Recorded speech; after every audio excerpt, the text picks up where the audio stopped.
Buenas tardes.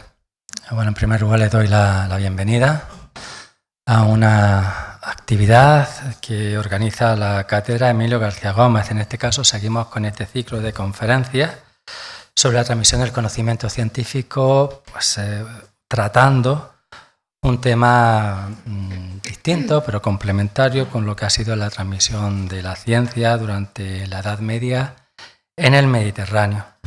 En este caso nos acompaña Julia María Carabaza, que es catedrática de Lengua Árabe en el Departamento de Estudios Semíticos, aquí en la Universidad de Granada. Ella cuenta ya con una amplia trayectoria, con más de 30 años de experiencia docente, tanto en la Universidad de Granada ahora, como anteriormente en la Universidad de Sevilla. Es autora de más de 80 publicaciones científicas dentro de dos líneas de investigación principales. La primera es Agronomía y Botánica en Al-Ándalus, que es su línea de investigación principal, y una segunda línea complementaria sobre literatura científica andalusí. Ha participado en más de una decena de proyectos de investigación, desde el año 87 hasta la actualidad, de los cuales podemos destacar algunos. Uno lleva por título Paisajes agrícolas y forestales en Al-Ándalus, del año 2010 a 2013, los naturalistas andalusíes y su papel en la recuperación del patrimonio etnobotánico, del año 2016 a 2019, del cual además fue investigadora principal, y el proyecto Almunia Medieval en el Mediterráneo, Historia y Conservación de los Paisajes Culturales Periurbanos, que se acabó el año pasado. Actualmente también es la investigadora en la unidad asociada entre la Universidad de Granada y la Escuela de Estudios Árabes, que lleva por título Patrimonio Cultural Árabe Islámico, y también es investigadora de la Unidad de Excelencia Ciencias en la Alhambra, una unidad entre la Universidad de Granada, el Patronato de la Alhambra y el Generalife y la Escuela de Estudios Árabes. Ha sido vocal de la Comisión Técnica del Conjunto Arquitectónico de Medina Azahara y de la Comisión Técnica del Patronato de la Alhambra y del Generalife. También es miembro de varios consejos editoriales de varias revistas. De sus publicaciones, que son muy amplias, solamente voy a destacar dos o tres. Quizás las más importantes, los más recientes, son dos libros, que además los tenemos aquí, que los podemos enseñar un poco. Esta es la primera parte, que se llama Flora agrícola y forestal de Al-Ándalus. Este es el volumen primero y este es el volumen segundo. Los dos están publicados en Madrid por el Ministerio de Agricultura. Y luego, por destacar alguna otra publicación, alguna que se llama Técnicas de exterminación de plagas en los trabajos agrícolas andalusíes, otro trabajo sobre la sementera, de la sementera, el haba es la primera, y otro sobre metales en la agronomía andalusí, usos y creencias. Yo sin más ya le voy a dar la palabra a Julia María Carabaza, que nos va a dar una conferencia que ha titulado El paisaje granadino en época andalusí. Bajamos esto para verla mejor. Hola, buenas tardes. Voy a ver si me acerco un poco. Se me oye bien, ¿no? Pues nada, ante todo, como es preceptivo casi, dar las gracias a la Cátedra García Gómez y especialmente a su director, Carmelo Pérez Bertrán, pues por haberme invitado a este ciclo de conferencias. Creo que interesante, que está siendo interesante según me han comentado, y con un público nutrido, como de hecho estoy viendo hoy aquí, con grato placer de mi parte, porque no suele haber a veces mucho público en este tipo de actividades, así que yo estoy absolutamente contenta y muchas gracias por venir. Aparte de darle las gracias a la cátedra, pues también le doy las gracias a ustedes por asistir, y espero que salgan no muy defraudados, porque claro, el título es muy extenso, pero en realidad lo primero que voy a hacer es dejar claro que yo no voy a hablar de absolutamente todo el paisaje granadino en esta época. Es decir, yo no voy a hablar del conjunto paisajístico granadino en general, porque claro, tendría que hablar de las ciudades, de los espacios periurbanos, de los campos, y eso en 45 o 50 minutos pues absolutamente imposible, ¿no? Con lo cual yo voy a referirme exclusivamente al paisaje rural de Granada y su actual provincia. Es decir, yo, aunque ya sabemos que el Reino de Granada incluía mucho más que la actual Granada, pero yo solamente me voy a referir a lo que hoy entendemos por Granada y su provincia, para un poco, pues, no abusar de su paciencia. Y voy a partir principalmente de obras medievales que nos ofrecen, creo yo, pues, el mayor número de datos al respecto. Estas son, en primer lugar, las fuentes histórico-geográficas, que incluyen relatos de viajes también, porque en ellas es donde más aparecen topónimos granadinos concretos y en este caso pues relacionados con los diversos productos agrícolas de mayor importancia en la zona. Y tras ellas me voy a referir a los tratados agrícolas y al único tratado botánico escrito en al-Ándalus que se ha conservado, en los que también hay mucha información sobre el paisaje agrícola y forestal andalusí en general, pero yo me voy a centrar únicamente en las plantas cultivadas y silvestres asociadas a enclaves concretos granadinos, ¿no? Para que nos quede más claro el tema que nos ha traído hoy aquí. Bueno, lo primero que hay que decir es que, no sé si se ve bien, bueno, más o menos, desde el temprano siglo X y hasta época post-andalusí, concretamente en el siglo XVII, hasta el siglo XVII, varios historiadores y geógrafos alaban, todos ellos, las bondades de la Cora de Elvira o de Granada. Ya sabemos por qué hablan de Elvira o de Garnata, porque, como ustedes sabrán, pues antes de que existiera Granada como capital principal, que surge en el siglo XI como capital ya del reino zirí, en ese caso, en las taifas, pues antes el núcleo poblado principal era Elvira, era Madinat Elvira, a los pies de Sierra Elvira. Entonces, por eso los autores hablan tanto de la Cora de Elvira como de Granada. Y todos ellos destacan, lo primero de todo, la fertilidad de su vega.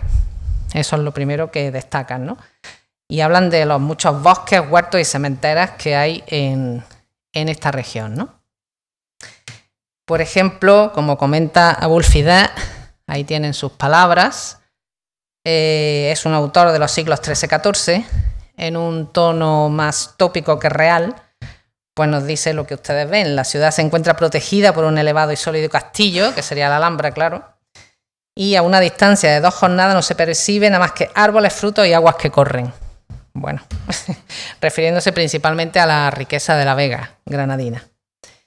Y en un tono más real, más realista, una descripción mucho más realista de la vega de Granada la encontramos en Ibn al-Khatib, este otro autor que tienen aquí, muy conocido, del siglo XIV, que nos habla, pues, eso, de cómo está rodeada esa vega, de suaves montes, altas montañas, por supuesto refiriéndose a todos los sistemas montañosos que nos rodean, y dominada por la capital, ¿no? Como dice, como si en el centro estuviera recostada al pie de elevadas cimas de altas colinas de prominentes miradores. Unas palabras muy bellas, que ya digo, son bastante comunes en todos los autores que destacan, pues, esa riqueza paisajística que tenía Granada en ese momento. Todos los autores prácticamente destacan su abundancia en numerosos árboles, tanto de frutos frescos como de corteza dura, frutos secos o corteza dura. Entre ellos, pues tenemos todos esos que ven ustedes ahí, en esa lista, manzanos, cerezos, como los que tienen en esta diapositiva, vides, perales, por ejemplo, son muy famosas las peras de Dilar, en árabe Dilar, igual, de gusto exquisito y gran peso, según dice Al-Idrisi, que es un gran geógrafo del siglo XII, naranjos, higueras, melocotoneros, ciruelos, granados, en fin, sidros, higueros, todos estos que ven ahí, ¿no? Nogales, como estos que tenemos aquí, castaños, encinas, almendros, etc. No faltan las palmeras, que es un árbol icónico, digamos, de la cultura árabe-islámica y de la cual nos habla Ibn al-Khatib, aunque hay que decir que no era un cultivo muy extendido, porque parece que, bueno, que como era muy propia de la cultura árabe-islámica tenía que haber palmeras por todos lados, y no era así. Las palmeras eran más que cultivo, casi árbol para jardines, para embellecer los jardines en este momento. También se habla de otros productos como el trigo y la cebada, que ven aquí, de la que se dice expresamente que había excedentes que se exportaban a otros sitios de Al-Ándalus, alazor o cártamo, que es una planta tintoria, caña de azúcar y una planta textil como el lino, que tienen aquí, que junto a la seda era objeto de comercio dentro y fuera de nuestras fronteras de Al-Ándalus. Finalmente, una especie arbórea que tuvo y que sigue teniendo una gran presencia en el paisaje granadino es el álamo blanco, que conforma bellas alamedas aquí y allá, tanto en el paisaje rural como en determinados enclaves urbanos. Sin duda, aunque se dan tanto en tierras de secano como de regadío, es claro y muy, en fin, ya sabido que el desarrollo del regadío, que se da en época andalusí, es el que permitió esa alta productividad mediante cultivos intensivos y toda esta variedad de especies que acabamos de señalar. A modo de ejemplos de cultivos muy extendidos, nos detenemos brevemente en la mención de algunos autores, por ejemplo Ibn Ghalib, que es del siglo XII, él habla de la abundante producción cerealística de la Cora de Elvira, de la que dice: su tierra nunca está en barbecho, pues a una cosecha sigue otra a lo largo del año. Esto ya nos manifiesta cómo la tierra siempre estaba produciendo, ¿no? La importancia de la producción cerealística en La Vega se manifiesta también en la presencia de molinos harineros que registran fuentes muy diversas y que estaban abastecidos por acequias y ríos junto a los que se instalaban. Restos de molinos aún se pueden observar en nuestra Vega. La vid se cultivó en muchas alquerías también, como podían ser Peligros, Maracena, Albolote, que era el triángulo de secano donde más se concentraba el cultivo de esta especie, aunque también se cultivaba en zonas de regadío, por ejemplo en Belicena, y hasta en zonas más montañosas como Huéjar y Pinillos. Hay continuas alusiones en los textos árabes a los kurum o a los karm, que son unidades agrícolas de carácter independiente en los alrededores de Granada. Es decir, eso ya confirma la gran extensión y la gran presencia que tenía la vid en el paisaje rural. También en la ciudad, porque ya sabemos que los cármenes de Granada no viene de la palabra, del nombre Carmen, sino de la palabra carm, que significa parra, y que alude pues a esos pequeños huertos, esos pequeños jardines que se tenían junto a la casa en los que siempre había una parra. El cultivo del olivo no estaba tan extendido en La Vega, aunque hay mención a algunas almazaras, y por tanto había, ¿no? Se extendió principalmente por el secano de los bordes de la depresión de La Vega, es decir, albolote, cogollo, etc., y en asociación casi siempre con cultivos herbáceos. Y en regadío pues ya era bastante menos conocida. Como dato curioso sí quería apuntar, aunque me voy a meter un poco en la ciudad, pero no quería pasar sin hablar de un olivo, de la presencia de un olivo en Granada, del que hablan varias fuentes que nos comentan lo que ellos llaman los ajaib al-Ándalus, es decir, los prodigios del Al-Ándalus. Consiste en un olivo extraordinario que florecía, cuajaba y maduraba su fruto en un solo día, que era el día de San Juan. Se enclavaba en el Sacromonte y, curiosamente, ya lo vemos en documentos anteriores del siglo XIII, se conoce que había una especie de romería, es decir, las gentes subían al cerro que dominaba el Albaicín, es decir, el Sacromonte, donde se dicen las fuentes que había una ermita cristiana, una fuente y un olivo, y que la gente se dedicaba a comer las aceitunas nacidas milagrosamente en ese día de San Juan y a beber el agua de la fuente. Y reservaban incluso algunas aceitunas y parte de ese agua para curar con ellas enfermedades, porque tenían fama de tener efectos terapéuticos. Sin duda, esta subida al Sacromonte es el claro precedente de hasta hace unas décadas celebrada la romería de San Miguel, en la que los granadinos visitaban la ermita, cita en dicho monte, y bebían de la fuente aneja a ella, llamada Fuente del Aceituno, precisamente en recuerdo del olivo que se menciona en las fuentes árabes. En fin, yo creo que pese al cambio en la fecha de celebración, de junio a septiembre, aún se cree, hay personas que todavía creen en los efectos beneficiosos de ese agua que emana de la fuente, pues tal como se creía en la época andalusí. En fin, esto un poco ad latere, pero me ha parecido que es un dato curioso, ¿no? Dejando ya las suaves pendientes y planicies, los historiadores y geógrafos destacan la importancia de Sierra Nevada. Sierra Nevada le dan dos nombres, por un lado Jabal al-Thalj, que significa monte de la nieve, no hay que explicar mucho más, y le llaman también Shulair. Shulair no es un nombre árabe, proviene del latín, porque los romanos le llamaban a Sierra Nevada Mons Solaris, el monte del sol, no el cerro del sol, no hay que confundirse, pero el monte del sol. Entonces de Solaris, pues nació ese Shulair árabe, ¿no? Todos estos historiadores y geógrafos destacan cómo en sus laderas pues hay nogales, castaños, avellanos, manzanos, ciruelos, perales, vides, moreras, plantas olorosas como el nardo indio, hierbas medicinales, como por ejemplo la endémica manzanilla real, que según dicen Al-Umari, que es un autor del siglo XIV, y Al-Khalkhashandi, que es de los siglos XIV-XV, no se encuentra en la India ni en ningún otro país. O sea, más endémica, imposible. Y que por cierto está en peligro de extinción si no se ha extinguido ya.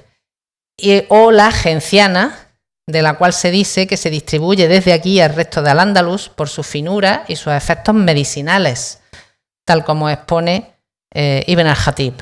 Y es esta precisamente que tienen aquí.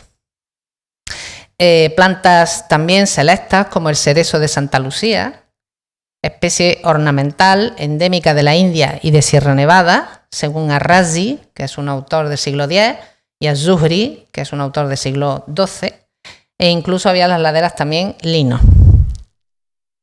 Esto es lo que conlleva el que Az-Zuhri, este último autor, diga que no se cría nada en la cima, pero que, como ven aquí, su ladera está poblada por viviendas sin solución de continuidad a lo largo de 6 jornadas. Todo está plantado de nueces, castañas, manzanas y moras. Hay mucha producción de seda.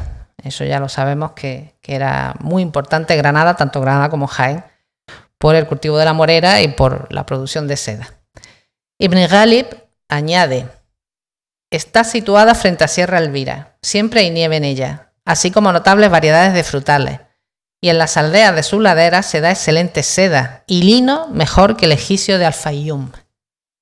Y según el anónimo Dhikr, que es una obra redactada en los siglos XIV-XV, en sus cumbres crecen muchas flores y todo tipo de especies vegetales. Por hablar un poco de esa zona alrededor o cerca de Sierra Nevada, menciona Ibn al-Khatib que en Jubiles, que se llama en árabe Shubalis o Shubilis, en la Alpujarra, escasean los cereales y abunda la seda, en tal medida que sus habitantes la usan para adornar sus viviendas, sus muebles e incluso su indumentaria. Por su parte, Al-Idrisi comenta que Farrira, en árabe, era famosa por sus muchas nueces de insuperable calidad.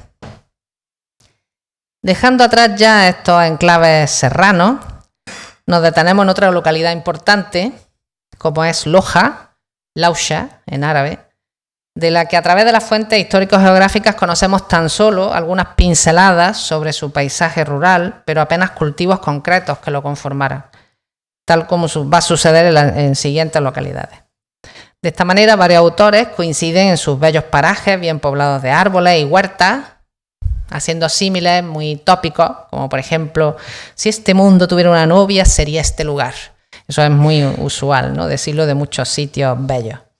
Pero únicamente Ibn al-Khatib es el que habla de racimos de uvas que adornan como collares las vides, a la par que cita molinos y almazaras, lo que nos indica que habría también producción cerealística y de olivos.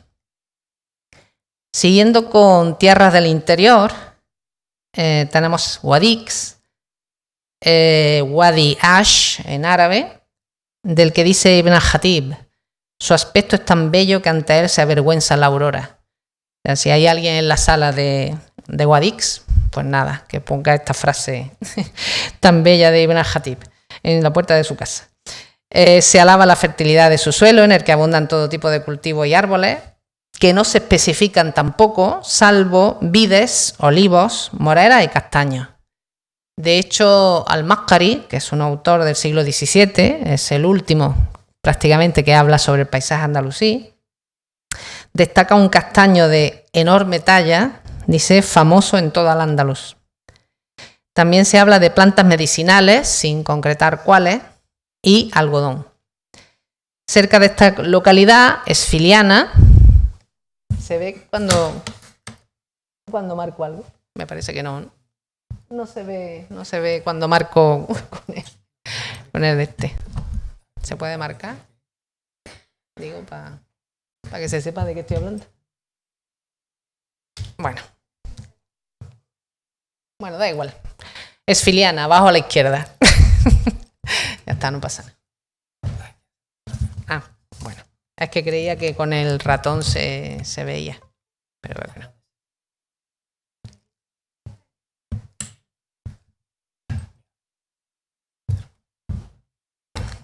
Bueno, simplemente... ¿Dónde está? Se ha perdido el puntero. ¡Ay! Bueno, eso. Bueno, tampoco era tan importante, pero en fin. Esfiliana, que es ese pueblito de ahí, en árabe Giliana, es llamada en árabe Esfiliana de las manzanas, es decir, Giliana at-Tufah, por su abundante producción en dicha fruta. Por su parte, Baza, abajo a la derecha, ya paso de tener que volverme, que se llama en árabe Basta, es famosa por su azafrán, incluso hasta hoy en día. Cultivo al que acompañan vides, olivos, moreras y otros árboles frutales, de los cuales pues no se menciona el nombre. Ya camino de la zona costera de Granada, y según nos informa únicamente el geógrafo Yaqut, que es un autor de los siglos XII-XIII, hallamos el valle de Lekrín, llamado en árabe Iqlín al-Qasab, que significa distrito de la caña. ¿Por qué? Pues porque abundaba en él la caña de azúcar, y de ahí su nombre en árabe. Y dentro de dicho distrito, Conchar, en árabe Kunja, que era famosa por su lino excelente. Ya en la costa, yéndonos más allá, dos son los pueblos granadinos que llaman más la atención de los geógrafos. Salobreña, Shalubinia, de donde dicen, pues, en donde abundan los plataneros y la caña de azúcar. He de decir que agradezco a la doctora Aspiración García aquí presente esta foto, que es antigua, donde todavía se veía sembrada caña de azúcar, porque ya el panorama es bien distinto. Y a los que Ar-Razi añade su gran producción de comino y Yaqut sus numerosos castaños. Y la otra población que llama la atención de estos autores es Al-Muñacar, Al-Munakkab en árabe, en la que también se cultivan plataneros y caña de azúcar, anotando incluso que esta era objeto de exportación fuera del Andaluz, al tiempo que se dan cereales, moreras, vides y otros frutales no determinados. Se reconoce igualmente su buena producción de seda y sus excelentes pasas. Precisamente en este último aspecto sobresale asimismo una localidad cercana, como es Gete, Shat, en la fuente árabe, cuyas pasas gozaban de una gran fama y se exportaban al resto de Al-Ándalus. A ellas se unían otra buena cantidad de frutas no especificadas tampoco por este tipo de obras. Como podemos observar, un poco haciendo una panorámica general de estas obras, de este tipo de obras, el paisaje que nos presentan no está completo, en el sentido de que lo vemos poblado de cuantiosos árboles y, por supuesto, de cultivos cuyos productos tuvieron una importancia en la economía granadina. Por ejemplo, la seda, el lino, la caña de azúcar, las pasas. Pero nos faltan datos sobre hortalizas, es decir, verduras y legumbres, además de otras especies como las aromáticas, condimentarias, medicinales, tintorias, etc., que apenas tienen cabida en este tipo de obras. Para conocer, pues, el paisaje granadino en su conjunto, tendremos que acudir a los tratados y a los calendarios agrícolas escritos en Al-Ándalus. Lo que pasa es que nos encontramos, desgraciadamente, que prácticamente ninguno de ellos menciona Granada, ni su provincia, ni localidad de su provincia. Entonces, en nuestro caso, pues tenemos que, aquí tienen un poco, he traído para que los conozcan, por lo menos de portada, arriba, algunos tratados de agricultura, en la parte de arriba, esos 5 que tienen arriba. El primero que tienen a su izquierda, pues es el primero que se conoce, desde finales del siglo X, primeros del XI. Y a la derecha es el último, escrito en Almería, un autor almeriense dentro del reino nazarí del siglo XIV, que es el Tratado de Ibn Luyún. Y abajo, pues los 3 calendarios agrícolas que se conocen hasta hoy en día, escritos en nuestra tierra. ¿Qué pasa? Que en nuestro caso, pues nos vemos obligados, puesto que siempre hemos querido hablar de sitios concretos, con cultivos concretos, para no evadirnos mucho de un paisaje real, pues tenemos que acudir al único redactado en el suelo que pisamos, que es el Tratado de At-Tinari, este que tienen aquí en la izquierda. At-Tinari, que es un autor que nace en Tignar, en una alquería cercana al Bolote, a finales del siglo XI, es quien nos refleja bastante fielmente el paisaje agrario que tenía ante sus ojos.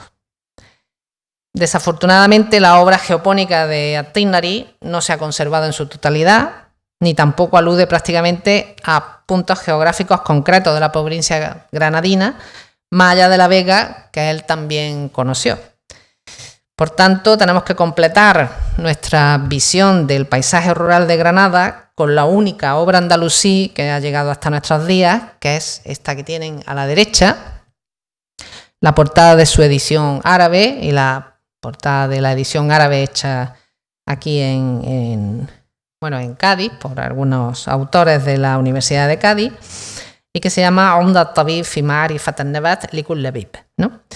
Está escrita por un agrónomo y botánico sevillano llamado Burgeir, de los siglos XI-XII, quien cita algunos, ya veremos, pocos topónimos granadinos. Por entrar en el Tratado de At-Tinari, diremos que en términos generales, pues confirma en gran medida lo visto en las fuentes geográficas.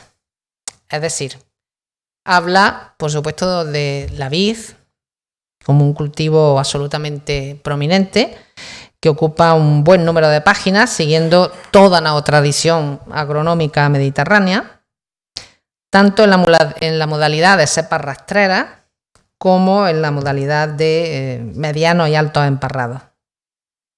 Tras la vid cobra importancia el olivo y la higuera, por supuesto, porque son los que se llaman la tríada mediterránea en el paisaje granadino, a los que siguen otros árboles frutales con el granado a la cabeza, con ese tan bonito dibujo que tienen ahí a su izquierda. Digo que sobresale porque se dedican muchas más páginas, claramente, que a otras especies arbóreas. Y también habla de melocotoneros, de ciruelos, albaricoqueros, manzanos, membrilleros, cerezos, moreras, acerolos, azufaifos y, por supuesto, los cítricos, introducidos casi en su totalidad en la época andalusí. Por ejemplo, la naranja amarga, los limoneros, los limeros y las azamboas. A la par de ellos, nos faltan también árboles de corteza dura, como son castaños, que ya los tienen ahí la foto, encinas, nogales, almendros, pistacheros y otras especies arbóreas como cipreses. De esos le he traído esta imagen, que es de un manuscrito de Dioscórides, ahora después diré quién es este señor.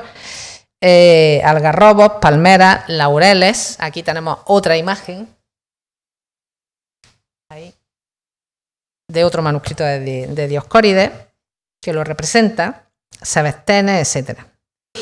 Al igual que en las fuentes geográficas, At-Tinari menciona el cultivo del platanero. Es curioso porque se intenta su cultivo en tierras del interior, no tanto de la costa. Y claro, más de uno dirá, ¿y cómo? Pues bien que afirma Tinari que hay que salvarlo de las heladas y del frío, pues poniéndole tejadillos o trapos para que no le llegue la helada nocturna, ¿no? Y también habla de la caña de azúcar. Entre las plantas aromáticas y ornamentales destacan sin duda las rosas, ahí las tienen. Hay varios capítulos destinados a la elaboración del agua de rosa, tan importante en la cosmética andalusí, a las que acompañan jazmines, como esos de Medina Sara, que ven ahí, violetas, mentas y arrayanes. Igualmente hay plantas tintorias como el cártamo, textiles como el cáñamo, el algodón y el lino.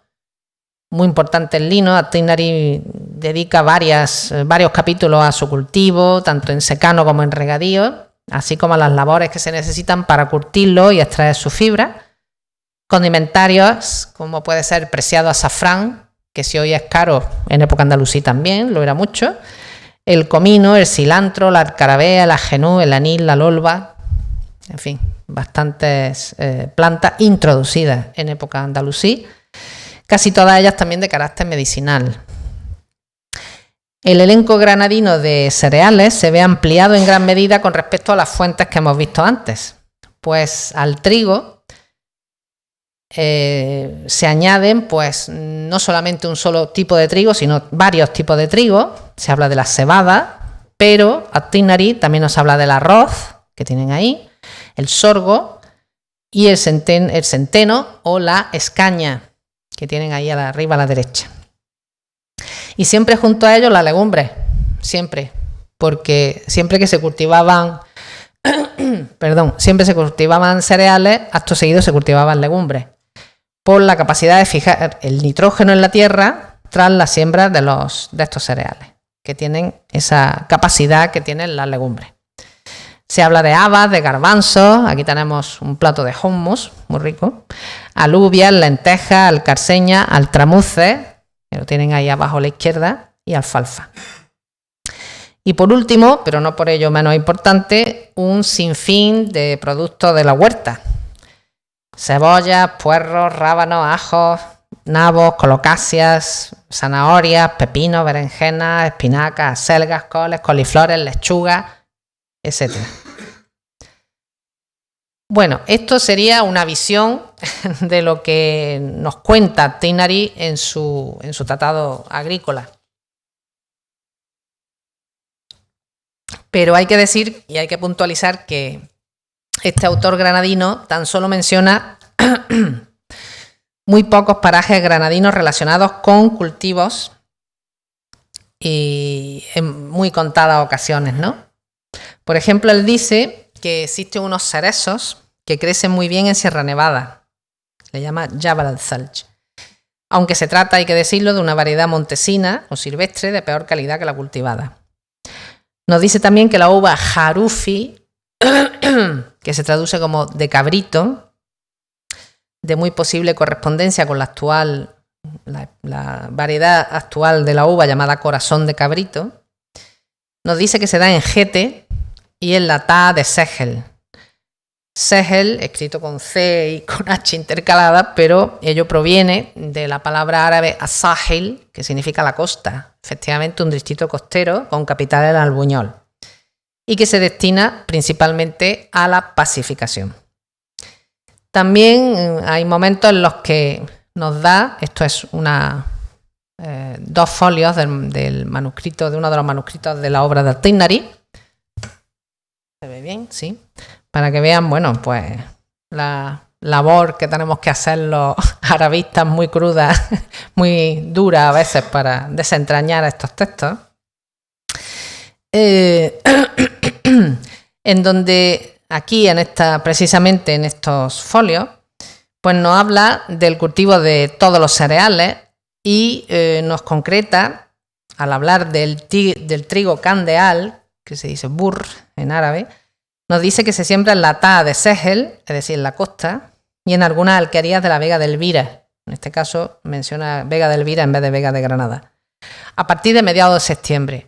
Pero pueden observar por este pequeño texto que le he puesto ahí cómo él deja muy claro que dependiendo de la zona, del clima, pues los cultivos son más tempranos o más tardíos, ¿no?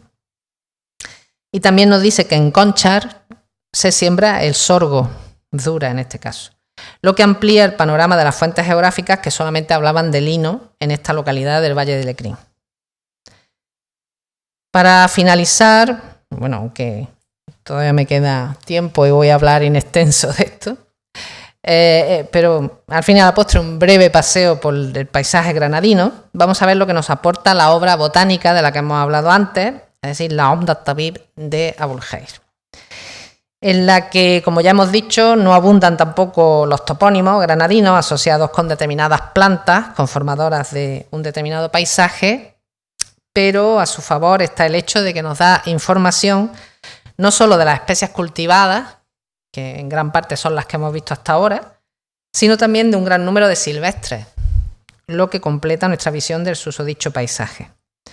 Vamos a empezar por la cita de la ciudad, de Granada y de sus alrededores, y sus montañas, entre las que destaca con mucho Sierra Nevada, para avanzar luego por otras localidades de la provincia de las que también hay cita. Granada, que se llama, ya he dicho antes, Garnata, y Granata también, otra forma de dominarla. En las ciudades alrededores son pocas las especies cultivadas de consumo que menciona este autor sevillano. De este modo comenta que en su región, en la región de Granada, se dan manzanas. Fíjense cómo se repite este frutal, ya visto en los geógrafos y en Actinari también. Y dice que se da una manzana de excelente calidad, digo textualmente, cuyo fruto es del tamaño de una nuez grande, tirando alargado con vetas rojas y amarillas, dándose la dulce en el mes de la Sanjuanada, es decir, en junio, y la agridulce para la vendimia, de olor perfumado. Igualmente es famosa una calabaza alargada conocida por el gentilicio de su procedencia, como pueden observar en el texto, cuando dice que la siciliana, que es también llamada la granadina, una calabaza de un codo de largo, nervada de forma cónica, un extremo más grueso que otro, blanquísima, con mucha pulpa, muy dulce, abundante en Granada. Por la descripción, aunque esto es un dibujo de un texto cristiano, pero tendría que ser pues prácticamente esta forma de calabaza, ¿no? También eran muy conocidas las sufaifas, que no solamente eran frutos muy apreciados en la alimentación de la población granadina, sino que también algunas de sus variedades tenían efectos terapéuticos muy diversos. Por ejemplo, fíjense la cantidad de beneficios que tiene, según nos cita esta obra, la variedad roja lisa de azufaifa. Nos dice que, aparte de que su fruto es muy carnoso, de hueso pequeño, muy abundante en las zonas de Granada y Algeciras, nos dice que tiene la propiedad de cortar la hemorragia y la diarrea, limpia y hace evacuar esputos, limpia la tráquea, arregla la voz y aprovecha para la tos y males de pecho, calma la sangre revuelta, apagando su excitación y limpiando sus turbiedades, y aprovecha para el dolor de riñones y vejiga. Ya que a comer a sus faifas porque sus efectos son enormes. Por último, menciona un rabanillo como verdura, textualmente como verdura conocida en parte de Granada y en Almería. Antes de continuar, quiero decir que la verdad, esta obra, que es relativamente poco conocida, es una caja de sorpresas. Es una obra de la que se puede sacar muchísimo fruto, porque no solamente es una obra botánica que nos habla de las descripciones de las plantas, sino que habla de sus usos múltiples, no solamente condimentarios o alimenticios, sino que también pues tintorios de diversas artesanías, medicinales, muchísimos medicinales, etcétera, etcétera. O sea que, y además pues habla de tradiciones, de cómo se denominaba esa planta en diversos en diversos puntos de Al-Ándalus y fuera de Al-Ándalus también, en territorio peninsular, pero fuera de Al-Ándalus. En fin, yo le recomiendo a quien le interese el tema su lectura porque verdaderamente no tiene desperdicio. Pero en fin, siguiendo, con el tema que nos ocupa, digamos que otras especies eran cultivadas, pero no con un fin alimentario, sino para adornar el huerto jardín andalusí, que siempre tiene un carácter útil, pero estético a un tiempo. Así sucede, por ejemplo, con el alquequenje. A ver si me quiere pasar esto. Ya. Con el alquequenje, como verán, un nombre muy extraño ya. Evidentemente no es un nombre árabe ni siquiera, viene de kakanj, que es un nombre persa. Por eso no es extraño que al final de ese texto que ustedes pueden leer ahí, mientras que me escuchan, pues dice que su grano es llamado por algunas rameras grano de persas. Lógico, porque es una planta que viene de Persia. Y lo gracioso, ¿no?, lo simpático es que dice siendo utilizado por ella en su filtro de amor. Yo considero que, bueno, que seguramente será pues por la forma de corazón de los cálices que tienen esta planta. Me imagino que será por eso, por lo que la emplearían para ese fin. Pero verdaderamente su fin principal era ornamental. Por eso ahí en el texto ven que pone, pues se tienen los huertos a causa de su hermosa apariencia. No solamente es hermosa y no solamente se puede emplear en actividades varias, sino que también tiene la propiedad, untado en picadura de avispa, de remediarla. O sea que ya saben. Aparte de estas especies que estamos viendo, hay que decir que nos faltan la cita, por supuesto, de árboles propios de la flora forestal granadina, utilizados principalmente con fines artesanales y también en el campo de la medicina. Así la Honda nos habla del llamado arce de Granada, ya su propio nombre indica por la abundancia en la zona, no es este que tenemos aquí, me he adelantado yo mucho. A la hora de pasar la voy a dejar con el alquequenje, que además es muy bonito, para que lo vean un poco más. El arce de Granada, como bien dice el autor, pertenece a los grandes árboles gruesos de monte, haciéndose de él platos y otras cosas. Es decir, tiene una utilidad para la artesanía doméstica. Sus hojas son como las de la vid, pero menores, con peciolos largos, sobre ramas rojas, paralelas sobre estas a pares, habiendo entre cada dos hojas de la rama, hacia las dos superiores, un intersticio sin hojas de como medio palmo. Observen la finura de la descripción de las plantas. Abundan los montes de Granada. Y también, por ejemplo, pues nos habla del abedul. En este caso, sí le he puesto ahí una foto de un abedul, porque aún quedan en Sierra Nevada algunos bosquetes de esta especie, aunque por la descripción podría haber dudas de que estuviéramos hablando del abedul o del álamo blanco, porque ahí parece que se entremezclan un poco las descripciones. Pero fíjense, como dice, la madera de esta variedad es lisa, con nudos separados, de gran elevación y leña recta, apto para toda elaboración, haciéndose de ella vergas, mástiles y lechos, o sea que otra vez un componente artesanal. Siendo conocida entre nosotros como álamo gabrense, puesto que estaba en territorio de Cabra, pero también abundante, como ahí dice, en la región de Granada. Y observen cómo también tiene un efecto medicinal, porque habla de cómo las heridas pues puede limpiarlas y cómo también puede iluminar un poco y limpiar el rostro. El resto de las citas que se encuentran en esta obra, asociadas, ya digo, a un determinado paisaje, pues se refieren principalmente a la flora de Sierra Nevada. Y son descripciones de plantas silvestres, utilizadas en su mayoría bien por su grato olor o bien con fines terapéuticos. Algunas de ellas son endémicas de Sierra Nevada y prácticamente todas ellas siguen existiendo en esta zona montañosa. He empezado por una de estas endémicas que se llama espuela de Sierra Nevada, de la que nos dice que crece en la zona de Granada. La describe, no voy a hablar de la descripción para no aburrirle. Entre otras cosas dice, crece en lugares húmedos cerca de ciénagas y prados y es notoria en Granada. Y habla de que tiene muchas utilidades, pero advierte de que no se puede abusar de ella por su virulencia para que no mate. Es una planta tóxica en realidad. Se habla también de la salvia, que se define como ustedes ven ahí. Claro, los editores y traductores de la obra la definen como Salvia officinalis, pero esta no tiene flores amarillas, y ahí se dice pues muy contundentemente que tiene flores amarillas. Ahí lo pueden observar.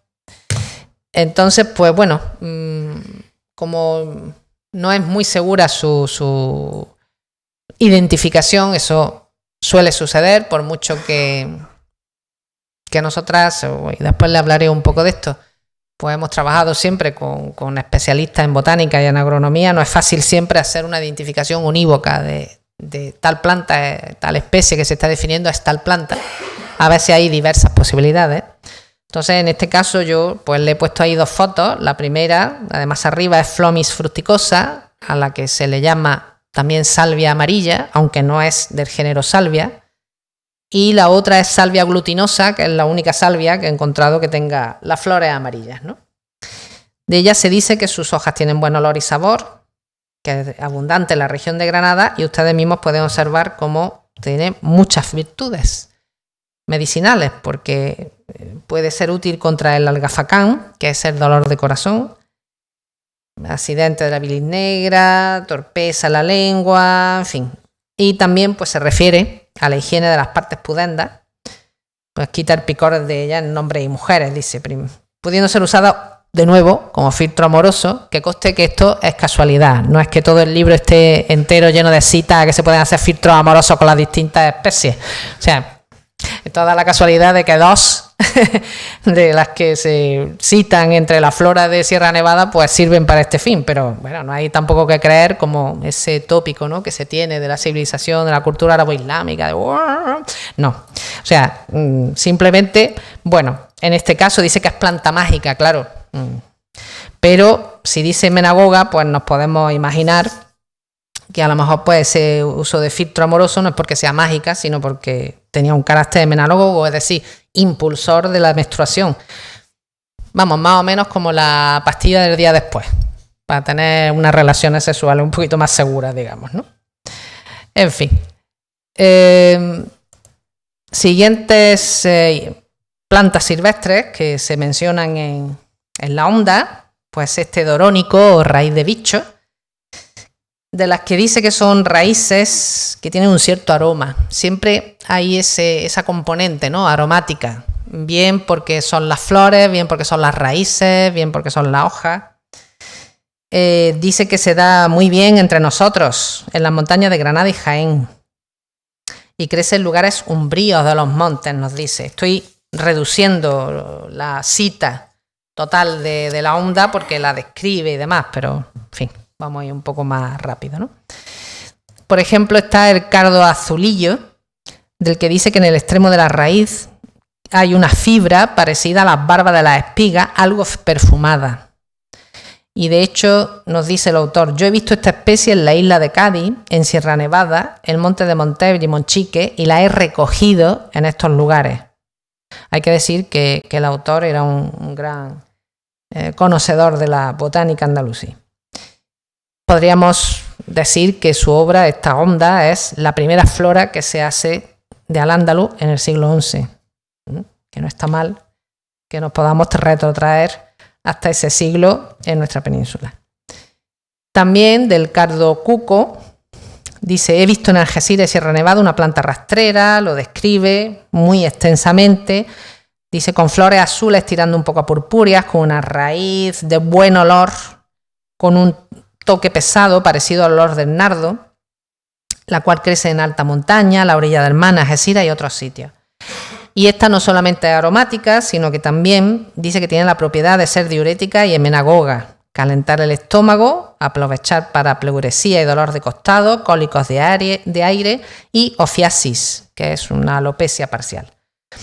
Sí dice que puede perjudicar a los riñones, pero nos da el remedio que dice que se corrige tomando hinojo. La galanga es otra planta silvestre que tiene una raíz de buen olor y sabor picante, o sea que la probó, si sabía que tenía un sabor picante. Crece en montes húmedos de mucha agua La ha recogido también, dice el autor, en los Montes de los Eslavos, al norte de Córdoba, en la parte de Jaén, Monte de Algeciras y Sierra Nevada. El helenio nos lo describe también, llama la atención cuando dice que son unas flores amarillas parecidas a cabellos, bien es cierto, aquí se puede ver bien, que su raíz es perfumada y que crece en montes fríos y que se recoge en junio en los montes de Algeciras y Sierra Nevada. Es decir, que todas estas plantas silvestres tenían sus diversas utilidades de cara a muchos ámbitos, ¿no? Y por eso, pues, se recogían. La siguiente especie que se nombra como propia de Sierra Nevada es lo que los los editores y traductores de la obra citan como emborrachacabra, pero yo estoy de acuerdo con la doctora Aspiración García en que se está hablando del acónito. Como ven ahí, pues habla de ella, de cómo es, de su sabor, su etcétera, que crece en montes fríos, que abunda en la marca superior. Ya sabemos, la marca superior se llama a la parte más norte, digamos, más al norte de Al-Ándalus, ya en contacto con los reinos cristianos del norte, y a la parte de Jaén y en Sierra Nevada. Y cuando dice que mata a la mayor parte de los animales y que Dioscórides dice que quien duerme en su proximidad o se sienta debajo experimenta un gran daño y que puede morir incluso, pues es este autor del que le hablaba antes. Dioscórides es un médico griego del siglo I que escribió una obra fundamental llamada Materia Médica. Digo fundamental, se tradujo al árabe, por supuesto, y a otros idiomas, fundamental para los comienzos y para el desarrollo de la agronomía, de la botánica y de la farmacología andalusí. Y lo que sí es curioso es que este autor nos dice claramente que, ojo, porque este acónito, si bien el que nace en la marca superior, pues, una planta que mata fulminantemente cuando se acerca a uno, pues dice que en la de la región de Jaén y Sierra Nevada es menos virulenta. O sea que, bueno, por lo menos eso tenemos a nuestro favor. Otras plantas, por ejemplo, que se mencionan como propias de Sierra Nevada, es la Ceridonia menor o mayor. Hay, sus distintas opiniones. Nos dice que sus flores son de color amarillo, etcétera. La describe muy ampliamente y su propiedad principal es quitar el albugo, es decir, la mancha blanca que sale en la córnea. Es muy provechosa para las oclusiones del hígado y dolor de dientes, así como para la ictericia. También habla eso de que abunda en Sierra Nevada, en las zonas de Málaga, Rota, etcétera. El siguiente es el meo, que tiene unas raíces delgadas perfumadas que crecen en Sierra Nevada, y la mayor parte, es muy curiosa esta cita porque dice la mayor parte de los cristianos de la zona lo conocen. Es decir, que es una planta ya usada desde antiguo y conocida en diversas culturas. Tiene varias propiedades, de ahí que sean más conocidas, como por ejemplo que es diurética, que es útil contra el cólico de aire, dolores abdominales, estrangulación de la matriz, dolores de articulaciones y de pecho, aunque dice que hay que tener cuidado porque si se toma una gran cantidad de esta planta, pues da dolor de cabeza. El litospermo o mijo de sol también la describe muy, muy ampliamente, hasta fijándose incluso en las 3 o 4 rayas a lo largo de las hojas, como pueden ver ahí en la diapositiva. Nos dice que crece en montes y lugares escabrosos, abundando en Sierra Nevada. Y el autor vuelve a decir que él la ha tenido delante, la ha recogido, plantado, ha germinado, llegado a término y ha cogido algunas de sus semillas. Y que también tiene virtudes terapéuticas, como pueden ser disolver los cálculos de riñón, ser diurética y fortalece el corazón. La siguiente, aunque los editores y traductores de esta obra botánica dicen que es el ajenjo póntico, pero yo también estoy de acuerdo con la doctora Aspiración varias veces citada, que es la manzanilla de Sierra Nevada. Aquí tenemos esta especie endémica tan poco común ya hoy en día. Habla de su aroma, de que crece en lugares soleados y cerca del mar y abunda en los montes de Algeciras, Monteverde, Sierra Nevada y Gibraltar. Otra especie que, como ven, esto lo he traído simplemente para que ustedes vean cómo la descripción es bastante prolija, de la artanita, lo que nosotros decimos vulgarmente ciclamen, pues habla sobre todo y destaca el buen olor. Como dice ahí, corre el dicho, si no tienes rosas, huele a artanita, porque su flor tiene muy buen olor. Mjuljul, este autor que menciona en el texto, dentro del texto, es un médico cordobés del siglo X y se relata haberla visto personalmente en Sierra Nevada. Crece en lugares umbríos y ya ven pues todas las utilidades que tienen, que normalmente siempre se ponen después de describir la planta. Y ya otras, que voy a ir mucho más rápido para no pasarme del tiempo estipulado, son por ejemplo la arroyuela, que crece en la orilla de los ríos y remedia magullamientos y dislocaciones, también una variedad de ciclamen a la que se llama incienso de María, que dice expresamente que se da mucho en el monte Xulair, el nardo céltico, que abunda en Sierra Nevada y que se pone en los cajones de la ropa por su buen olor. Le acompaña el nardo montano, que hace más o menos las mismas utilidades, pero con un efecto un poco más débil. Y por último, quitameriendas o colchico, según otras opiniones, que crece en montes fríos y abunda en Sierra Nevada, Montes de Ronda y región de Málaga. Pasando ya, por último, a los pueblos de la provincia que se menciona, pues aquí ya nos encontramos pues con muy escasas citas, desgraciadamente, fuera de lo que es Granada y Sierra Nevada, porque solamente se dice que en Baza se da la adelfilla o torbisco macho. Cito literalmente, hay otra variedad de mecereón que crece en la Cuesta del Agujero, en la región de Jaén y en la región de Baza, cerca de Almería, mayor que la que hemos descrito, conocida allí en romance como turbiscu, porque es como torbisco.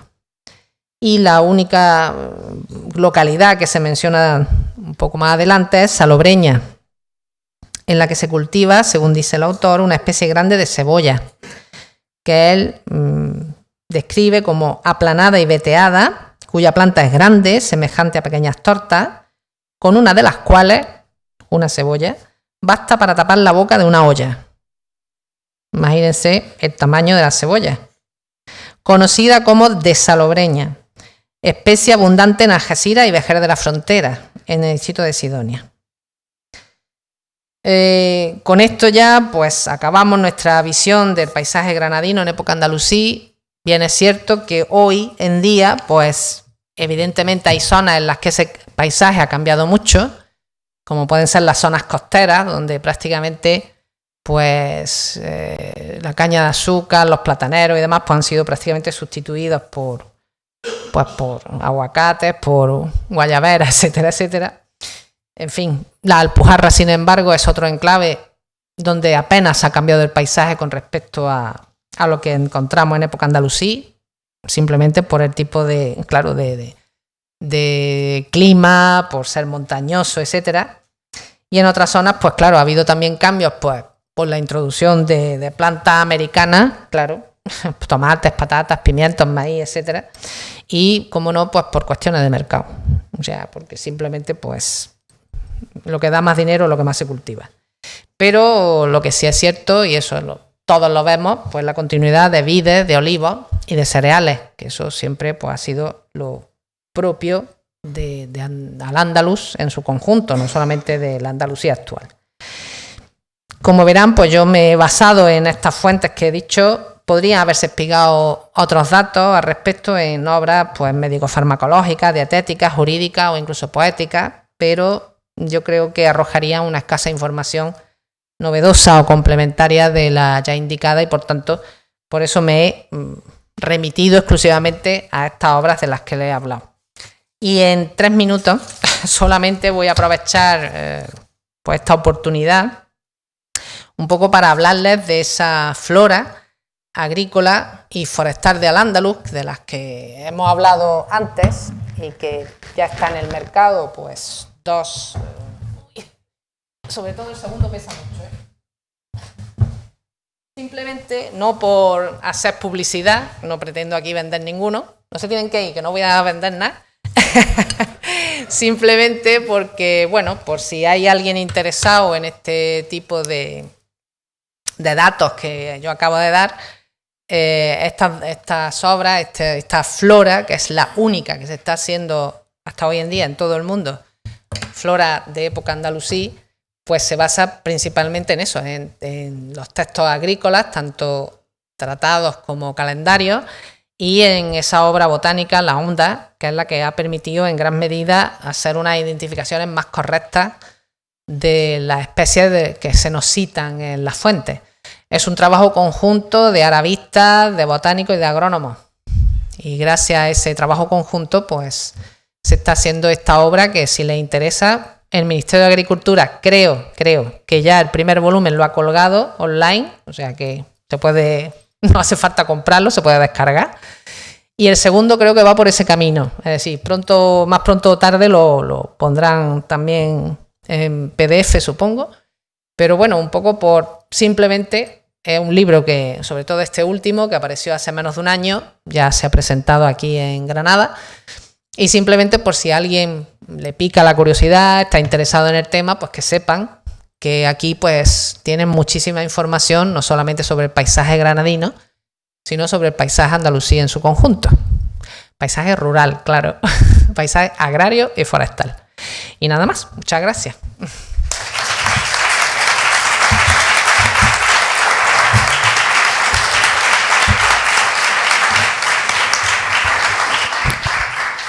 Muchas gracias, Julia. Abrimos ahora un turno por si alguien quiere hacer alguna pregunta, algún comentario a la conferenciante.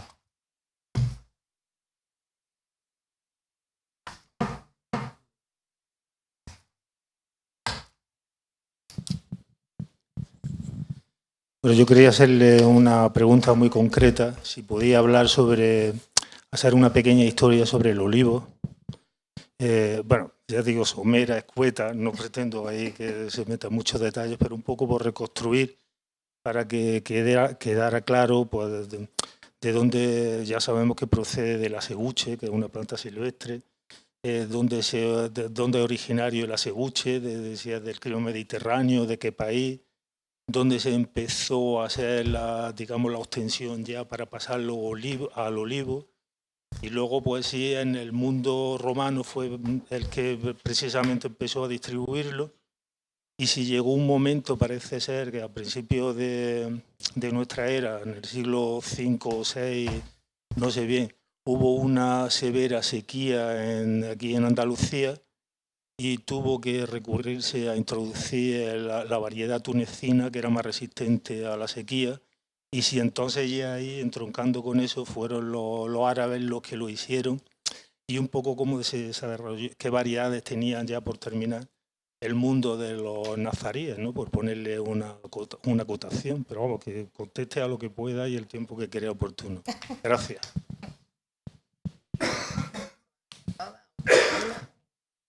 Una, no hay prisa. Bueno. Yo ya estoy buscando en este libro el olivo porque, por supuesto, yo, aunque, llevo muchos años dedicándome a esto, pero dos, soy arabista. Soy filóloga, por tanto, o sea, ya esos datos de introducción, se me escapan absolutamente.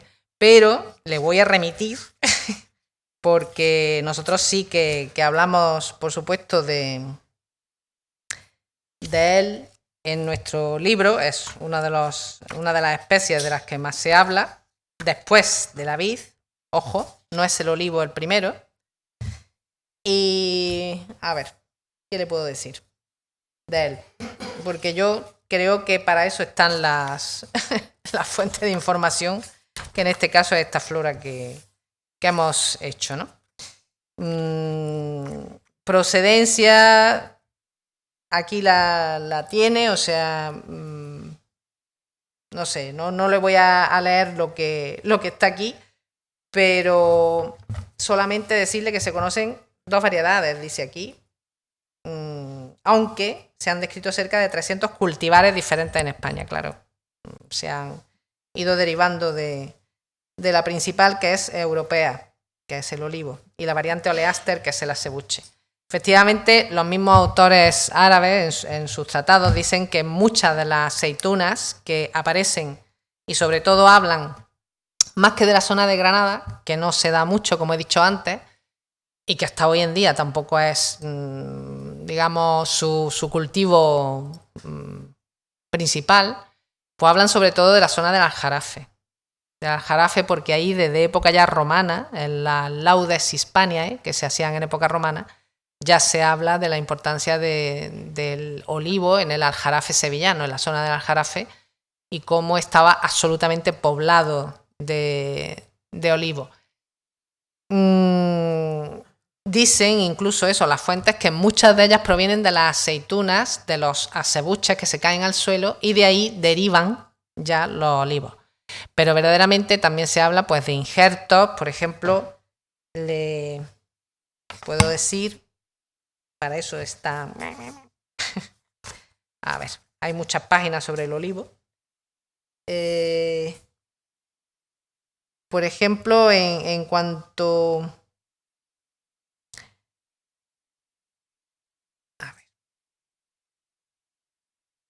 Por ejemplo, cuando se habla de injertos, sí se ve la cantidad de injertos que se puede hacer del olivo en otros árboles, en otro tipo de árboles. Claro, en este caso no es lo que usted me pregunta, que las variedades y demás, yo no le puedo hablar de cuándo surgieron, cuándo... Eso ya tendría que contestarle un agrónomo o un botánico, ¿no? Yo llego hasta donde llego en mis conocimientos filológicos. Pero sí es cierto que el olivo, como se considera un árbol aceitoso, ¿no? Lógicamente, pues se puede injertar en otros de su misma condición, digamos. Por ejemplo, dice que se injerta en sí mismo, en el laurel, en el tisco, y que también en él se injerta la higuera, que es un injerto muy extraño, puesto que la higuera es un árbol que ellos llaman de los gomosos, es decir, de los que tienen látex, ¿no? Entonces es un poco curioso los injertos que se presentan, ¿no? Pero yo lo que sí le puedo decir es que hay en un momento dado, no solamente en ese siglo que usted me dice, de siglo V, VI, me ha dicho usted, ¿no? De la gran sequía, que se trajeron olivos de Túnez. Yo ahí la única referencia que le puedo dar es que no solamente en ese siglo se dio esa gran sequía y se perdieron prácticamente todos los olivos, sino que también Ibn al-Awwam, que es un autor, un agrónomo de los siglos XII-XIII, en un momento dado en su obra también dice que hubo una gran sequía y que hubo que traer esos olivos de otras partes, pero no especifica si fueron del norte de África, entonces como no especifica, pues no podemos saber de dónde procedían. Entonces yo llego hasta donde llego, yo lo siento mucho, pero no puedo tampoco indicarle mucho más. Yo le recomiendo que se lea el libro, si le interesa. Si le interesa, pues creo que no vale muy caro, pero en fin. Y entonces pues se habla tanto en las oleáceas, pues se habla tanto del olivo, o sea, de la especie cultivada como de la especie silvestre, ¿no? Y es un libro que está conformado como una especie de ficha, ¿no? Entonces es muy fácil ver los datos que cada uno le interese, porque hay un primer apartado que es un poco de historia, o sea, de cuáles son los autores que en la antigüedad mencionan los olivos. Evidentemente, todos los latinos, todos los autores greco-bizantinos mencionan el olivo porque es la gran especie mediterránea, entonces estaba extendida por todo, tanto en el parte norte como parte sur del Mediterráneo. Y después sí que hay un apartado que se llama, para no ser contraria a lo que, y no decir lo que no es, a ver. Hay un apartado en cada una de esos, digamos, así que no lo tengo aquí, no sé si lo podría sacar, pero aparte de caracterizarlo taxonómicamente y describir la especie, se habla de área de distribución y ecología, donde ahí ya pues usted puede ver datos sobre cómo llegó a la península, desde cuándo se conoce esa especie, porque hay algunas especies que se conocen ya desde hace miles de años, etcétera. Entonces ahí sí que hay datos sobre, pues eso, cómo se extendió la especie, qué digamos, variedades puede haber dentro de ella, etcétera, etcétera. Después hay una pequeña historia de su aprovechamiento y cultivo, toda ella, digamos, tanto de época pre-andalusí como post-andalusí, porque no solamente se habla de la época andalusí, sino que nos retrotraemos al pasado y después vamos más allá, vamos a obras renacentistas e incluso se habla hasta la actualidad de los posibles conocimientos que se han podido mantener con respecto a esa especie hasta hoy en día, tanto a nivel de cultivo como a nivel de efectos terapéuticos, etcétera, y los que no se conocen hoy o no se aprovechan hoy y que podrían ponerse en valor, que también es pues una cosa muy interesante de esta obra, que hay cultivos olvidados y marginados que se pueden hoy, que se está buscando especies alimentarias por todos lados, pues se puede sacar mucho provecho de estas obras escritas en época andalusí. No lo puedo decir nada más, lo siento. Venga, Espi. Agradecerle. Espi puede. Tenía que poner el micrófono porque si no.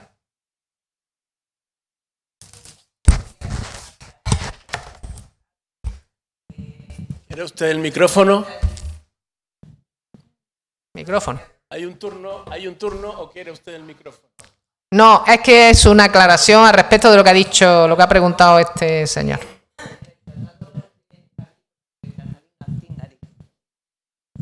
Hay una cita que dice textualmente: pretenden los rum. Rum en árabe en principio quiere decir no musulmán.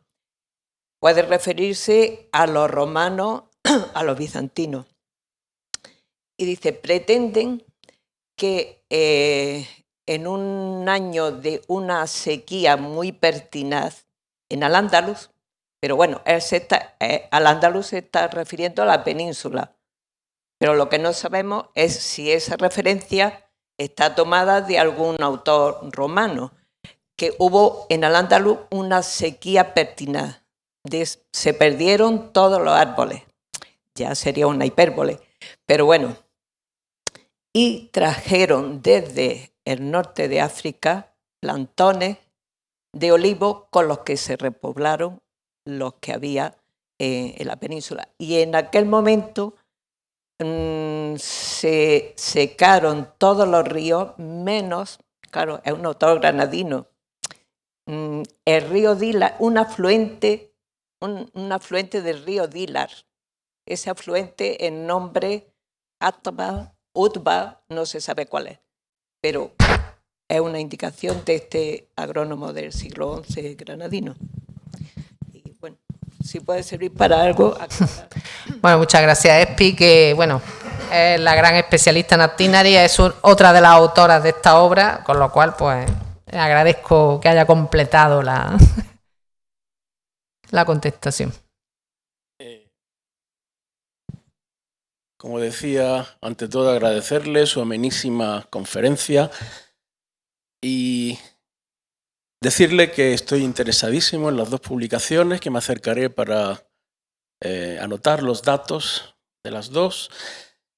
Y echo en falta que no haya citado la espagiria como una especialidad islámica arábigo-andalusí, conocida seguramente de todos los estudiosos del tema. Ha citado los filtros de amor, incluso la pastilla del día después, pero bueno, eso ha sido he echado de menos en falta citar la espagiria como sobre todo precursora de las flores de Bach y de la homeopatía. Sí, pero es que hay que tener en cuenta que yo no he hablado de toda la flora en su totalidad. O sea, que yo solamente me he referido para concretar el tema de la conferencia de hoy, sí, a aquellos enclaves en los que se habla de un topónimo concreto, una zona concreta y cuáles son las especies que se asocian a ese enclave. Entonces, claro, no puedo abarcar absolutamente toda la flora, porque entonces... Porque has citado el Dioscórides.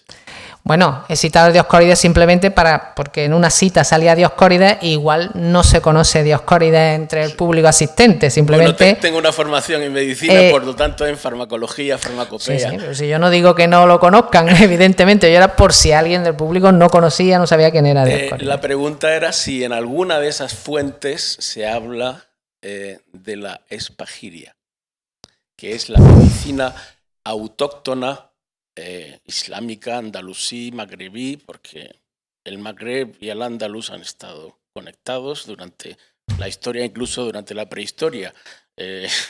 Se importaba y se exportaba todo tipo de mercancías, incluyendo ganado, plantas, medicinas, etcétera, de hace 3.000 y 4.000 años. Entonces, no son dos mundos tan dispares y tan separados geográficamente. Para nada. Simplemente era eso. Si la espagiria tiene cabida en esas publicaciones que ha citado usted como fuentes. No, la verdad es que yo no me dedico a medicina tampoco, o sea, que eso sería más propio de alguien más especializado en medicina, ¿no? Pero vamos, lo único que le puedo decir es que, por supuesto, el mundo de las plantas es la base de muchas disciplinas, evidentemente, y más en este momento donde todo se cura con plantas. O sea, bueno, se cura también con otros remedios extraídos de animales, de piedras, etcétera. Pero por supuesto las plantas son absolutamente la base de todo.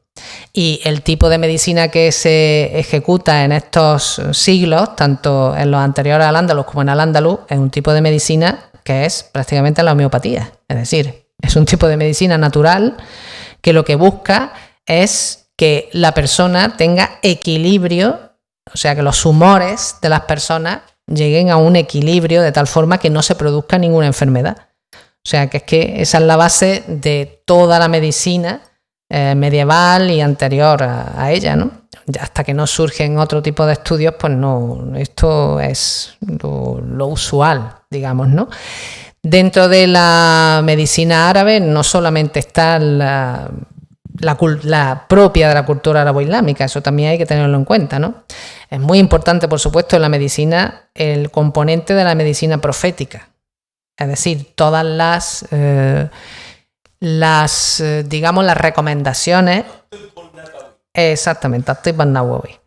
Y entonces, claro, ahí hay muchos tipos de influencias, ¿no? Por supuesto, la griega está omnipresente, Dioscórides, Galeno, Hipócrates, etcétera. Pero también hay otras muchas. Es que, claro, vamos a ver. Claro, porque todas las culturas son deudoras de culturas anteriores. Todas. Y, por supuesto, la ciencia árabe se nutre de todas. O sea, de tanto la egipcia como la babilónica, la sumeria, en fin, todas. Claro, por supuesto. Nada. Muchas veces dice, uy, esto se ha inventado, y muchas veces no hay nada nuevo. O sea, esto ya estaba dicho antes en los libros bastante más antiguos. Yo por eso siempre digo a sobre todo, pues eso, a las personas que se quieren dedicar a cuestiones naturales, ¿no? Y eso, que deberían volver sus ojos a tratados escritos en esta época, porque la verdad es que, hombre, algunos de ellos habría que ver si efectivamente tenían esas propiedades o un poco están exagerando, ¿no? Un poco sus beneficios, ¿no? Pero prácticamente, por ejemplo, en esta obra, en la Omda, prácticamente aquí Abul Khair, que lo único que hace cuando habla de los remedios que se pueden aplicar en el cuerpo humano gracias a estas especies vegetales, es lo único que hace prácticamente es repetir las palabras de Dioscórides y de Galeno, prácticamente, no hace otro más. Él es muy original en su método de observación de las plantas, sus herborizaciones y demás. Incluso Abul Khair crea un sistema taxonómico que prácticamente yo diría que se adelanta al del Linneo, que es el que ahora tenemos, pues se adelanta en 7 siglos al del Linneo, o sea que en eso es muy original. Pero con respecto a la aplicación médica de las plantas, él prácticamente lo que hace es seguir los pasos de Dioscórides y de Galeno continuamente. Cita, por supuesto, a otros autores, no solamente a ellos, cita a otros autores árabes, médicos muy reconocidos orientales. O, por ejemplo, otra fuente que menciona muchísimo es el gran botánico oriental que es Abu Hanifa ad-Dinawari, que escribe un libro de las plantas enorme, que hasta hoy en día, pues desgraciadamente no tiene ninguna traducción nada más que al alemán. Es el único idioma al que se ha traducido. Pero claro, tiene sus otras fuentes también. Incluso no solamente hay que pensar que sus fuentes son de carácter teórico, también, igual que pasa en los tratados de agricultura, también hay la praxis, la práctica que había en el suelo al que ellos llegan, de los pobladores anteriores, también se recaba y también, por supuesto, lo incorporan. Así que todas las culturas son deudoras entre sí. Eso está claro. En fin, ya está. ¿Te quiere decir que nos vamos? No hay ninguna pregunta más. ¿Por qué aplauden? Porque ya me han visto demasiado apuro. Ya es mejor que no pregunte nadie más, ¿o qué? Después de su respuesta, quizás lo que habría que empezar a recabar es la relación de Grecia con Egipto, Mesopotamia, y el aporte que hicieron. Bueno, eso está muy estudiado también, ¿eh? Sí, sí. Eso está muy estudiado. Vamos a reconducir un poquito eso está muy estudiado. la situación. Hay otra palabra, otra persona que quiere hacer Bueno, una darle las gracias por su conferencia, que me ha encantado. Y es una curiosidad por si buenamente lo sabe. A los zufaifos en la zona de Almería, Murcia, le llaman jinjolero. Jinjolero. ¿No lo ha oído nunca? Jinjola y jinjolero. Era por si sabía de dónde viene el nombre. Porque es muy curioso. O sea, allí la gente conoce al árbol como jinjolero y jinjol, el fruto. Entonces, bueno, se queda ahí, por si lo... Pues Me llama la atención que no aquí hay uno de Almería que dice que no ha escuchado en su vida lo de Almería, jinjolero. sí, Sí. En toda Almería, Murcia es jinjolero y jinjol, el fruto. Será de Murcia.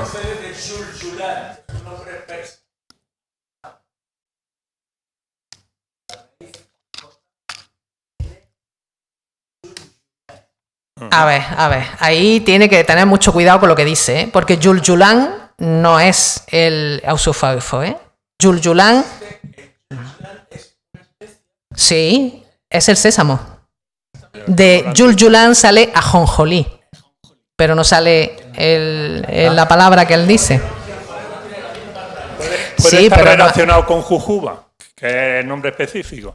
podría Sí, ser, jujuba, podría ¿no? ser. ser, Podría venir más bien del latín, una derivación del latín que no del árabe, porque en árabe el asufaifo se decía, digamos, tenía dos palabras, una más culta, que era el onnab, que esa, digo, es la más culta, la utilizada por los tratadistas, tanto a nivel médico como agronómico y demás, y después la que se le daba a nivel más popular, que era zizaf o zufaifa, que es de donde viene azufaifo, o sea que tenía otras variantes de las cuales viene la palabra sufaifo, que es la que ha quedado. Pero la otra, es que me extrañaría también que pudiera derivar de yuyuba, de jujuba. Un poco extraño también que jonjolí, pero yulyulán no, ¿eh? Eso lo descarto absolutamente. Pues sí, porque zizaf, desde luego.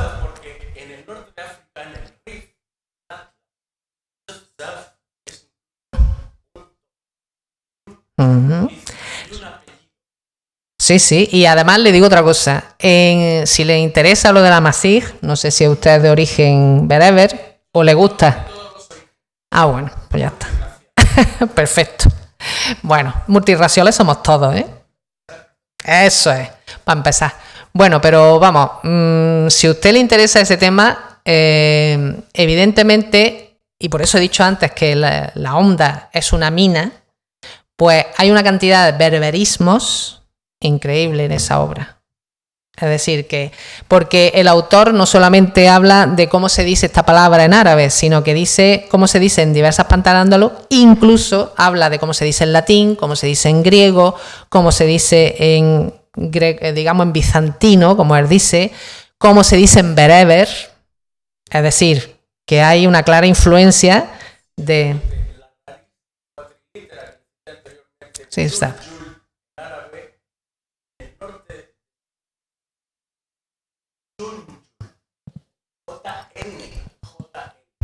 Sí, meta. Esas variedades que se ven a veces en el mismo barrio, en villas diferentes, se llaman de forma diferente cosas.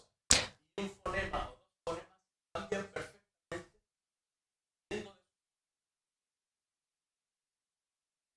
Sí, sí, y además hay ejemplos de metátesis y de disonancia entre vocales y por tanto se cambian y demás. Eso hay ejemplos varios. Kamal, por favor, no sí. Vamos a intentar que hay más bueno, preguntas. Si alguien tiene alguna otra pregunta, vamos a darle un poco cancha. Sí. Yo una cosa... No, solamente que no se puede acaparar la conversación, ¿no? Estamos en un debate. Bueno, ya está. Y vamos a seguir, que tiene Vilar la palabra.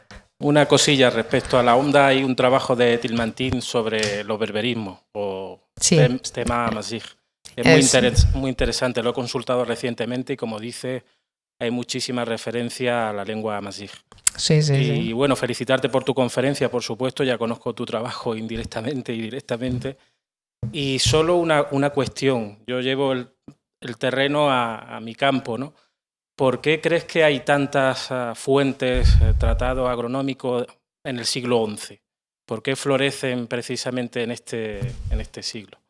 Bueno, hay varias causas que ya están muy estudiadas. En el siglo XI es cuando se da una explosión demográfica bastante alta en Al-Ándalus.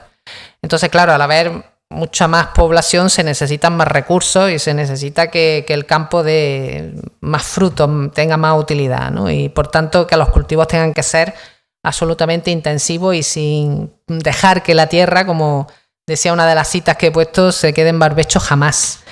También porque hasta el siglo XI, digamos, es cuando Al-Ándalus está recibiendo todo el conocimiento que le viene de Oriente.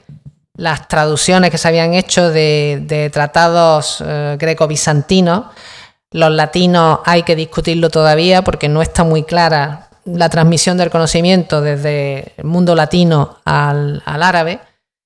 En este caso parece que más que por traducciones directas del latín al árabe, lo que más hubo fue transmisión a través de mundo visigodo y de la población visigoda que se encuentra. Toda su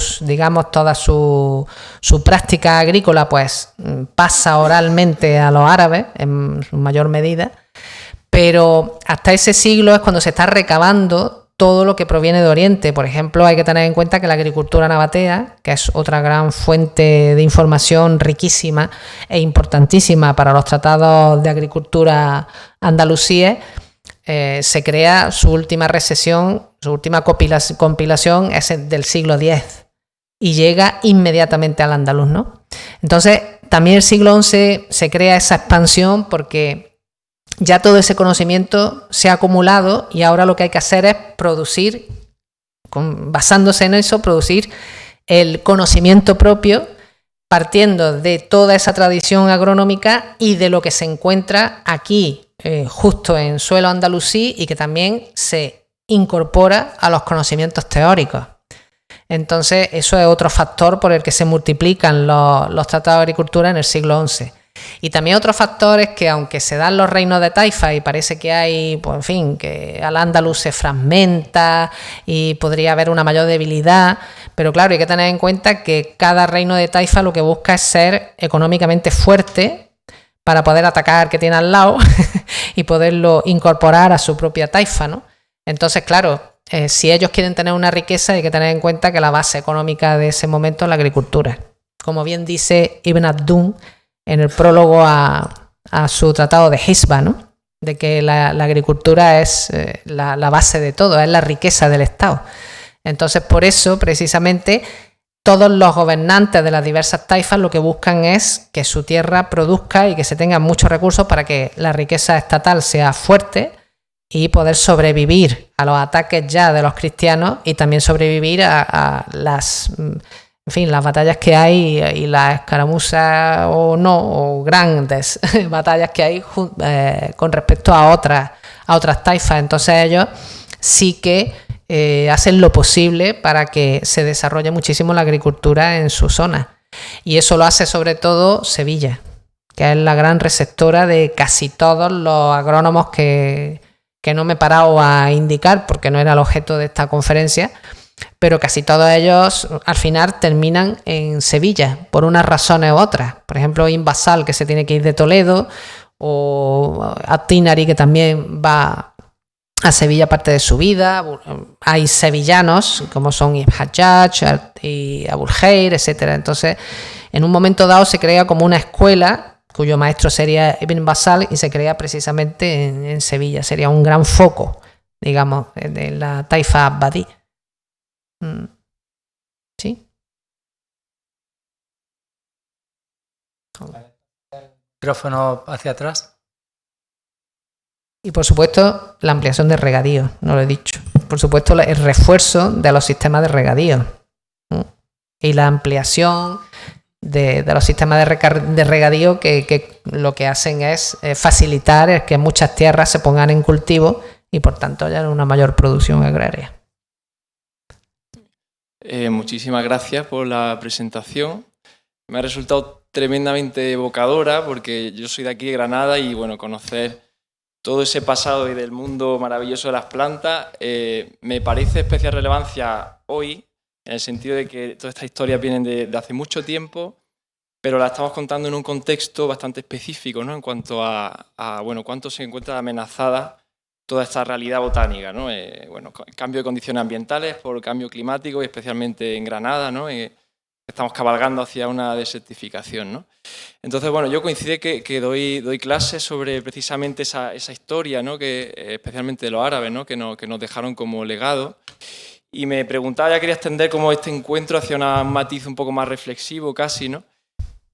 Hacia qué rol puede cumplir todo este conocimiento que tenemos acerca de esa relación tan íntima, ¿no? Que había entre el mundo árabe y su medio ambiental, ¿no? Sus condiciones ambientales. ¿Qué aplicación pueden tener a día de hoy, ¿no? En términos, pues si queremos tener como sostenibilidad a rasgos generales? Y me ha venido a la mente inevitablemente, como han mencionado de hecho, la Alpujarra, ¿no? Como quizá una de esas pocas reminiscencias que quedan de esos espacios de relación íntima entre casi, bueno, ser humano, prácticas de la tierra y el medio ambiental, ¿no? Y bueno, extiendo esta reflexión por si tanto la presentadora como cualquier otra persona pues le gustaría reflexionar, ¿no? Muchas gracias. Bueno, yo lo he dicho un poco al hilo de la charla, ¿no? Como las personas que se dedican a la agricultura ecológica, yo creo que tienen mucho que aprender de estos tratados y deberían leerlos. Siempre no paro de decirlo porque hay que tener en cuenta que es un tipo de agricultura que todo es orgánico, que todo es lo que da la tierra, que todo se aprovecha además, todo. En una explotación agrícola no se desperdicia absolutamente nada. Incluso para, por ejemplo, tratamiento de plagas se utiliza elementos de todo tipo, hasta orina humana, heces humanas, sangre animal y humana, etcétera. O sea que es que se aprovecha absolutamente todo. Los residuos sirven como abono. Todos los abonos de los que se habla, por ejemplo, hay grandes capítulos sobre abonos específicamente, son de tipo orgánico. Entonces eso, más sostenible que eso, no puede haber nada, ¿no? Y efectivamente deberían un poco volver los ojos al pasado y aprender de él. Porque también, por ejemplo, el tema de la diversificación de cultivos que hay en estos tratados, es que se habla de más de 600 especies distintas. Y hoy en día hay muchas zonas que son monocultivos y se acabó. Y en cuanto que hay una plaga o hay lo que sea, pues se pierde la cosecha, ¿no? Entonces, lo suyo es el policultivo y las extensiones. Por ejemplo, en época andalusí la parcelación es bastante grande, o sea, no son grandes extensiones, algunas sí, por supuesto, no todo es huerta de dos señores, pero evidentemente lo que se trata de conseguir es el mayor rendimiento de la tierra, pero por supuesto siempre con elementos propios de la tierra, nada de los pesticidas estos que vemos hoy en día. Y al hilo de la charla también he dicho que hay muchos cultivos que se pueden poner otra vez en valor, porque son absolutamente válidos para alimentación humana. De hecho, por ejemplo, hay varios capítulos sobre varias formas de hacer pan, que ahora parece muy moderno esto de ver pan de cebolla, pan de ajo, pan de... Pues eso, vamos, se queda a la altura de una alpargata con respecto a las clases de panes que se ven aquí. que se hace pan de todo. Y se dice que en época de carestía, si faltan los cereales, pues se hace con lo que sea, hasta con los granillos de la uva, los cuescos de la uva machacados. O sea, que se hace pan como sea, para que la gente pueda comer. Entonces, pues todo eso se puede poner en valor hoy en día, ¿no? Para que efectivamente no nos carguemos más todavía el medio ambiente, que ya lo tenemos bastante, en fin, fastidiado. Muchas gracias. Nada.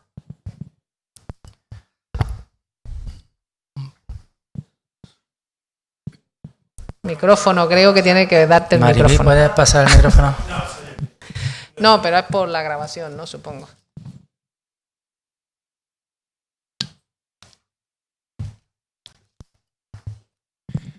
Simplemente quería preguntar un poquito sobre nuestro Codex Granatensis. ¿Qué información nos aporta sobre este tema? Si es más específico, es más... Porque tiene varios tratados. Tiene un tratado de medicina, ¿no? De salud, de plantas medicinales. No sé si aporta algo. Pues yo lamento decirte que no he estudiado nunca el Codex Granatensis. Sí, es del 13, ¿no? Del siglo XIII, ¿no? Pues no lo sé. No lo sé. Ahora mismo yo ese dato no lo desconozco. No sé si alguien lo conoce en la sala, que lo puede decir. Pero no he visto, no he comparado. O sea, yo... Sí, en algunos trabajos he comparado esta información pero claro, con tratados de agricultura posteriores, como puede ser de Herrera, la Agricultura General de Herrera, o por ejemplo el Libro de los Jardines de Gregorio de los Ríos. En fin, algunas fuentes pues inmediatamente posteriores a época andalusí, como puede ser eso, el siglo XVI prácticamente. Pero no he estudiado, entonces no te puedo decir, lo siento. Muchas gracias. Nada. Bien, pues yo creo que vamos a dar por concluida esta sesión. Darle las gracias a Julia María Carabaza por su magnífica conferencia, a ustedes también por asistir. Bueno, y comunicarles que ya mañana acabamos con este ciclo de conferencias y nos acompañará Miquel Forcada de la Universidad de Barcelona, que nos hablará sobre la transmisión de la medicina y las ciencias durante la época Omeya. Será aquí mañana, como digo, en esta misma sala a las 7:30 de la tarde. Hasta mañana.